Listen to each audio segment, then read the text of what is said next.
Yẹkinni kan kò lè yẹ ìyanṣẹ́lódì máa bẹ̀rẹ̀ lọ́la NLC Èkó ló sọ bẹ́ẹ̀. Olórí àjọ òṣìṣẹ́ Nigerian Labour Congress NLC ẹ̀ka tìpínlẹ̀ Èkó abilékọ Fúnmiṣesí ti rọ gbogbo àwọn òṣìṣẹ́ orílẹ̀-èdè yìí pátá láti wà ní ìgbáradì sílẹ̀ fún ètò ìyanṣẹ́lódì tí àjọ náà fẹ́ gùn lé jákèjádò orílẹ̀-èdè yìí bẹ̀rẹ̀ láti ọjọ́rú wẹ́sídẹ̀ẹ́ ọjọ́ 2 oṣù kẹjọ ọdún 2023 yìí. Ṣesí sọ̀rọ̀ ọ̀hún di mímọ̀ lọ́jọ́ ajé Monday ọjọ́ 21 oṣù keje ọdún yìí pé òun faramọ́ ètò ìyanṣẹ́lódì ọ̀hún gẹ́gẹ́ báwọn adarí àjọ náà ṣe sọ pé ó máa wáyé lọ́sẹ̀ yìí. Ó ní ìgbésẹ̀ náà wà níbàámu láti fi yí ìpinnu àwọn aláṣẹ ìjọba orílẹ̀-èdè yìí padà lórí ohun tí wọ́n ṣe àti láti jà fún ìgbé ayé ìdẹ̀rùn àwọn òṣìṣẹ́ orílẹ̀-èdè yìí.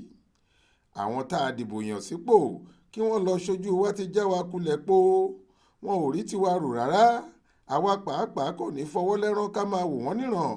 A ò ní kú sínú ìyà tí wọ́n fi wá sí rárá.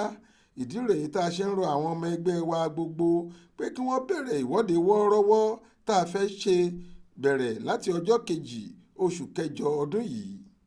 Ṣesí ló ń sọ̀rọ̀ báyìí nípa bí ètò ọ̀hún yóò ṣe lọ nílùú Èkó. Abilékọ Ṣesí rọ gbogbo àwọn ọmọ ẹgbẹ́ yìí nílùú Èkó láti fọwọ́sowọ́pọ̀ pẹ̀lú àṣẹ àwọn adarí ẹgbẹ́ gbogbo kí ètò ọ̀hún lè kẹsẹ̀ járí láyọ̀ àti àlàáfíà. Ó ní kò sóhun méjì tó fà á tí àjọ òṣìṣẹ́ ṣe fẹ́ gbé ìgbésẹ̀ náà ju báwọn aláṣẹ ilẹ̀ yìí ṣe kọ̀ láti ṣèrànwọ́ gidi fáwọn aráàlú lẹ́yìn tí wọ́n ti yọ owó ìrànwọ́ lórí epo bẹntiróòlù tí gbogbo nǹkan sì gbówó lórí kọjá àfẹnusọ lórílẹ̀‐èdè wa. Ọwọ́ yọ̀bọ̀kẹ́ táwọn aláṣẹ ìjọba orílẹ̀‐èdè wa fi mú ọ̀rọ̀ náà ló fa ìpinnu wa báyìí. Àfi táwọn adarí àjọ náà bá yí ìpinnu wọn padà lókù.